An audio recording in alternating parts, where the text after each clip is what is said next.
নমস্কার বন্ধুরা, তোমরা কেমন আছো? আশা করি সবাই ভালোই আছো। আমি অভি 2026 এসএসসি জিডি ওবিসি ক্যান্ডিডেট। তো তোমরা জানোই কদিন পরে আমাদের মাঠ হবে, এবং তোমরা এটাও জানো যে 2025 থেকে আমাদের যে মাঠ ফিজিক্যাল হচ্ছে সেটি আরএফআইডি ডিভাইস দ্বারা হচ্ছে। তো আরএফআইডি ডিভাইসটা কী? যারা পুরনো আছো তারা তো জানো যে আরএফআইডি ডিভাইসটা কী, কিন্তু যারা নতুন আছো তারা অনেকেই জানো না যে আরএফআইডি ডিভাইসটা কী, কেমন কাজ করে, কেমন দেখতে। তো সহজ ভাষায় বলতে গেলে বোঝা যায় আরএফআইডি ডিভাইসটা হলো একটি চিপ ভিত্তিক প্রযুক্তি, যেটি দৌড়ের পরীক্ষা বা যেটি আমরা রানিং করি, সে কে কত মিনিটে দৌড়ালো সেটিকে মেপে রাখে কম্পিউটারাইজ হিসাবে। তো আরএফআইডি ডিভাইস টোটালটাই কম্পিউটারের সাথে অপারেট করে কম্পিউটার। তো আরএফআইডি ডিভাইসটা দেখতে কেমন? যেমন আমরা হাত ঘড়ি পরি, যেমন গোল থাকে আর দুদিক দিয়ে ফিতা থাকে, তো সেম টু সেম ওইরকমই আরএফআইডি ডিভাইস, যেটি মানে চিপ ভিত্তিক যেটিকে বলে। তো ভেতরে যেটা অপারেট করে মেশিন, ওটা তো আমরা দেখতে পারি না, কারণ ওটা আমাদের দেখতে দেয় না। আমাদের সাধারণত দুটো দেয় পায়ে পড়তে, তো যেটা ঘড়ি টাইপের, মানে চিপ লাগানো থাকে ওটার মধ্যে, তো ফিতে থাকে। তো ডান পায়ে পড়তে হয়, বাঁ পায়ে পড়তে হয়, তো দু পায়ে পড়তে হয়। তো এটি সাধারণত চিপ। তো এই চিপ লাগিয়ে দেওয়ার পরে তো পরে আমাদের গ্রাউন্ডে নিয়ে যায়। তো গ্রাউন্ডে নিয়ে গিয়ে দেখায় যে একটা ম্যাট রয়েছে। ম্যাট মানে যেটি মাদুর যেটিকে আমরা বলি। তো এই ম্যাট দেখায়, এবং ম্যাট দেখায় বলে যে তোমরা যদি ম্যাটের উপর দিয়ে পা দিয়ে যাও তাহলে তোমাদের আরএফআইডি ডিভাইস কাউন্ট করবে, এবং যদি ম্যাটের উপরে যদি পা না পড়ে তাহলে আরএফআইডি ডিভাইস কাউন্ট করবে না।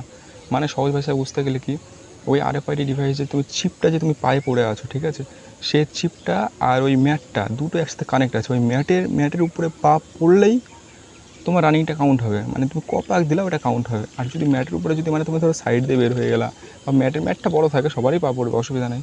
ধরো তুমি সাইড দিয়ে বের হয়ে গেলা, বা ম্যাটে ভুলবশত পা পড়লো না, বা তুমি জাম দিয়ে চলে গেলা, তো সেক্ষেত্রে কী হবে, সেক্ষেত্রে তোমার ওই পাকটা যে মারবা, মানে যে পাকটা তোমার কাউন্ট হবে সেটা কাউন্ট করবে না। এটি হচ্ছে আরএফআইডি ডিভাইসের একটা খাসিয়াত। তো আরএফআইডি ডিভাইসটা উপকারিতা কী? আরএফআইডি ডিভাইস তো বুঝতে পারলাম যে আরএফআইডি ডিভাইসটা কী, এবং এটি করার পরে এই 2025 থেকে আরএফআইডি ডিভাইসটা আসার পরে আমাদের উপকারিতা কী হচ্ছে। তো আরএফআইডি ডিভাইস আসার উপকারী কী, ধরো তোমাদের 50 জনের একটা ব্যাচ, 50 জনের ব্যাচে ধরো সবাইকে একসাথে ছাড়বে, সেই জন্য লাইন করে দাঁড়াতে হচ্ছে 5 জন, তারপরে 5 জন, তারপরে 5 জন, তারপরে 5 জন, এরকম করে টোটাল 10 জন দাঁড়াচ্ছে একটা লাইনে, আর সামনে 5 জন আছে।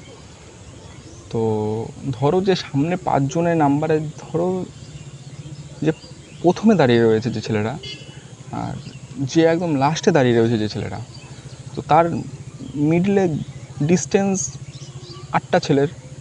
তো এই 8টা ছেলের মধ্যে ধরো সামনের ছেলেটাকে ধরতে গেলে পেছনের ছেলেটাকে মিনিমাম 5 সেকেন্ড সময় লাগবে।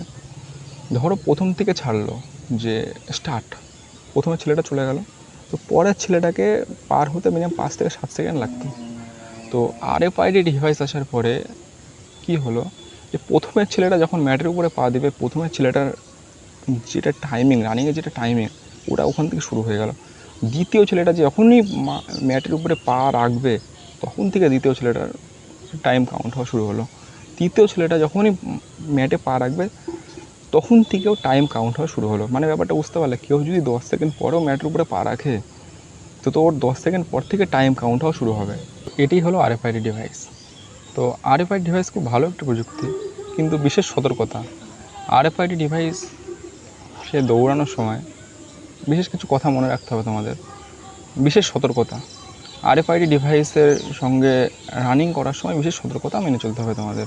যেমন একটি সতর্কতা হচ্ছে, আরএফআইডি ডিভাইসে তোমার কটা পাক হলো কেউ তোমাকে বলে দেবে না। মানে ধরো তোমার এখন থেকে রানিং স্টার্ট হলো, এখান থেকে আবার শেষ হলো, একটা ভাগ হয়ে গেলো, এরকম কমপ্লিট। তুমি মনে রাখবা যে তোমার একটা ভাগ হলো, তোমার দুটা ভাগ হলো, তোমার তিনটা ভাগ হলো। ব্যাপারটা বুঝতে পারলে, কেউ তোমাকে বলে দেবে না তোমার আর একটা আছে, তোমার আর দুটো আছে, তোমার আর তিনটা আছে। ব্যাপারটা বুঝলা তো? তোমার নিজের পাক তোমাকে নিজেকে কাউন্ট করতে হবে, প্লাস টাইমের মধ্যে ঢুকতে হবে। তো এই তো হচ্ছে ব্যাপার, তো তাছাড়া কিছু না। এবং যখন তোমাদের রানিং শেষ হয়ে যাবে, তো রানিং শেষ হয়ে যাওয়ার পরে তোমাকে কোথাও আমাদের সাইডে কোথাও বসাবে, মানে গ্রুপ বানিয়ে বসাবে। তো বসানোর পরে কিছুক্ষণ ধরো ওয়েট করার পরে 10 মিনিট কি 15 মিনিট পরে তোমাদের রেজাল্ট আসবে, পিইটি কোয়ালিফাই এবং পিইটি নট কোয়ালিফাই। তো পিইটি যারা কোয়ালিফাই তাদেরও কম্পিউটারাইজ সার্টিফিকেট, যারা পিইটি যারা নট কোয়ালিফাই তাদেরও কম্পিউটারাইজ সার্টিফিকেট দিয়ে দেবে। এটি আরএফআইডি ডিভাইস। তারপরে তোমাদের যারা পাস করবা তাদের তো সই সিল করে ছেড়ে দেবে, আর যারা ফেল করবে তাদেরও সই সিল করে ছেড়ে দেবে। তাই যারা পাস করবে তাদের মেডিকেলের পর্যায়ে যাবে, আর যারা ফেল করবে তারা ওখান থেকে শেষ, আবার পরবর্তী ভ্যাকেন্সির জন্য খাটাখাটনি করতে হবে। তো এই ছিল আজকের আরএফআইডি ডিভাইস। তো যাদের পছন্দ হলো বা ভিডিওটা দেখে ভালো লাগলো তো অবশ্যই লাইক করবে এবং সাবস্ক্রাইব করে পাশে থেকো। এইরকমই আপডেট নতুন আসবে।